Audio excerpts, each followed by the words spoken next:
Known as the miracle plant, aloe vera has a tremendous history of healing over the centuries, and it's still a popular form of healing. Today, the gel from the plants is used in a wide range of conditions, and it's also a key ingredient in gels and lotions made to nourish the skin. Joining me here is Dr. Peter Atherton and Bob Parker, the Managing Director of Forever Living Products, who are the world's largest supplier of aloe vera products. They're here to talk about the merits of using the medicinal herb, in particular its health benefits. Bob, tell us about your company, Forever Living. Certainly, Martin. Well, our company was founded 32 years ago, just gone in May, by a gentleman called Rex Morn, who is still our chairman today, accompanied by his son Greg. They've built an organisation now that spans 147 countries around the world, and we're by far the largest producer of aloe vera based products. The way that we market our products is exclusively through independent, predominantly home-based distributors. From our small, humble beginnings those 32 years ago in Phoenix, Arizona, which is still our hometown today, we now have over 9.5 million distributors involved with us across those countries. And each year we open up in at least one or two new countries, providing the occupants of those countries with an opportunity to build their own home-based business, enjoying the great benefits that we're going to hear about of aloe vera, and also being able to share those benefits with their friends and family and people in their local community, at the same time creating an income for themselves. And presumably your chairman is still your chairman after 32 years because he uses your own product. Absolutely. I mean, he just has an amazing energy. He travels the world 3 weeks out of 4, and it's his passion to see our opportunity and our product available in every single country around the world. That's his mission. Peter, why is aloe such an important plant? What is really special about it? Well, I think it's been considered to be a very important plant for thousands of years, in fact, and recognized as such by many different cultures, including the ancient Greeks and Romans, the Egyptians, the Indians, the Chinese. And as far back as that? Oh yes, and it's well documented. There's a particular piece of evidence. It's called the Ebers Papyrus, that was excavated in Thebes in 1858 by the Egyptologist George Ebers, and was shown to date from the reign of the pharaoh Amenhotep, who reigned in about 1552 BC. But this papyrus actually showed that aloe was being used in the previous 2,000 years. And it mentioned at least 12 formulations of aloe vera. And are they similar to the formulations that we have today? Was it being used in the same way in those days? In similar ways, but I think we use it in a slightly more sophisticated way. Because of its popularity, you mentioned it was called the miracle plant, but it has actually loads of other nicknames. The medicine plant, the silent healer. The Apache Indians call it the dietary plant because they know it to be a food. But my favorite actually is a Japanese nickname called Isa Irazu, which translated, I'm told, means no need for a doctor. So you just take aloe. You'll be redundant. I will. You mentioned there another type of aloe. So there are different types of aloe. What makes this one special? Well, there are about, and I don't think anybody really knows, maybe 200 species of aloes in the world.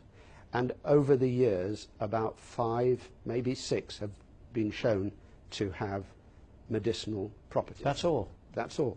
And aloe vera is called aloe vera because it's the true aloe. To give it its proper name, it's Aloe barbadensis Miller, and is considered to be the most potent, and that's why Forever Living uses exclusively only Aloe barbadensis. And why do you recommend using it as a supplement on a daily basis? Well, 2 main reasons, really. One is aloe vera is a superb general tonic. In it are about 30 different minerals, vitamins, and trace elements that I believe are now missing often from our food today because we're just not eating fresh food as we used to. So you don't have to be ill to take aloe vera. It's just a general health tonic, supplying those deficiencies and thereby enabling your enzyme systems to work better. It has certain specific advantages in that it contains painkillers and anti-inflammatory components. So if people are suffering from painful conditions, and especially those that are inflammatory based like arthritis, will benefit from aloe.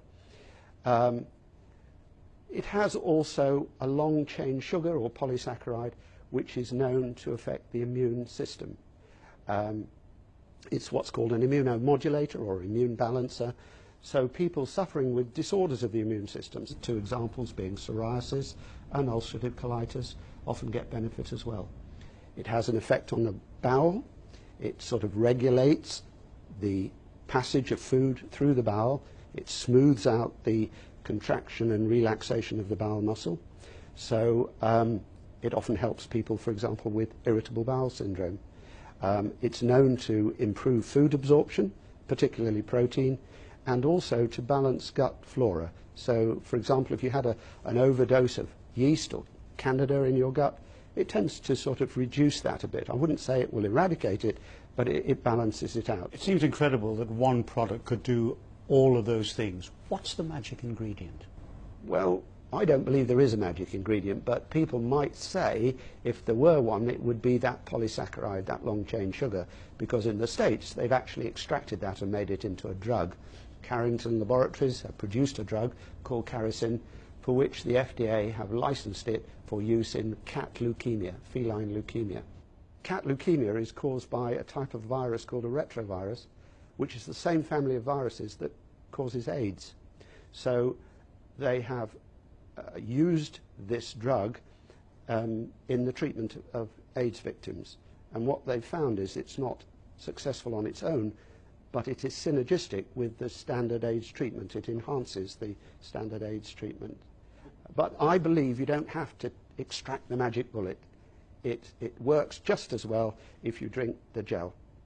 And is there any recent clinical evidence to actually prove the health benefits?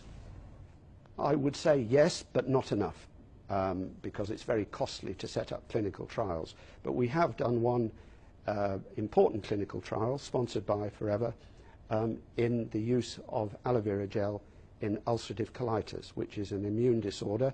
It was done at the Royal London Hospital, not far from here, and it showed categorically that there was an improvement, and there was an improvement at cellular level. You could look at the bowel cells under the microscope after being subjected to aloe and see a difference. So it's not magic or myth. There is real medicine here, real medicine. Right, and can you then extrapolate from that? Can you take the difference that that made to the cells and say that because it did it there, it is going to do it in the other areas that you were talking about? I mean, one could say that probably theoretically, but unfortunately I don't have the hard evidence to back that up. I would love to see many more clinical trials, and we as a company are about to set up another, but that's in the treatment of osteoarthritis, and that should be starting in a week or two, involving over 200 patients. So we're very keen to present aloe with an evidence base. And presumably there are thousands of people out there, hundreds of thousands of people who actually believe that it works for them. Oh yes, yes. We have a huge amount of anecdotal evidence, and I always say to people, if they're skeptical, well, just try it, see if it works for you. I think it's fair to say that many people get involved with the Forever organisation having firstly been customers, and they become a walking advert for the product because of the benefits that they've received, and that's very typical of how many people, not all people, but many people get involved with us.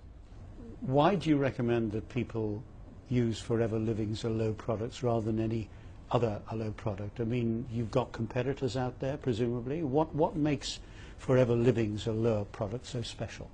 One of the benefits we have, of course, is being the world's largest aloe producer. We put much more aloe into most of our products than any other of our competition. We're also what's called a vertically integrated company, so we own and control every stage of the production, right from the growing of the plants through the harvesting, the filleting. We have a global stabilisation process that's unique to our product, which retains all the natural benefits that an aloe plant has. And so when you drink our aloe or use our aloe, it's the equivalent of being able to, if possible, walk into our gardens here in England and harvest a raw aloe plant and take it in its best form, which is, of course, naturally. Aloe vera is something I've always associated with suntan creams. How do you make the leap from that to something you can drink? I think you're like most people. They do associate aloe with topical products, especially suntan creams. And believe it or not, one of the most popular nicknames for aloe vera is the burn plant, because it has been used for centuries to heal burns of all types. It has a natural soothing and moisturizing effect, so it's widely used in the cosmetic industry. Also, topically, it's used to put in wounds to heal. But drinking? Yes, well, the drink actually promotes the healing by providing the nutrients that are required to produce new cells. It's certainly not sold on its taste, it's sold on its benefit. Perhaps you ought to try it yourself. How about giving him a drink? Give me a whirl.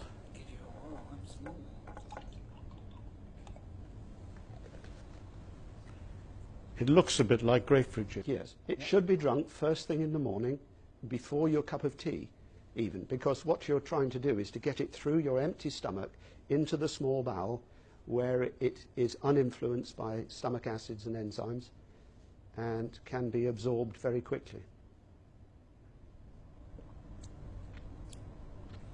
Interesting. Slightly bitter.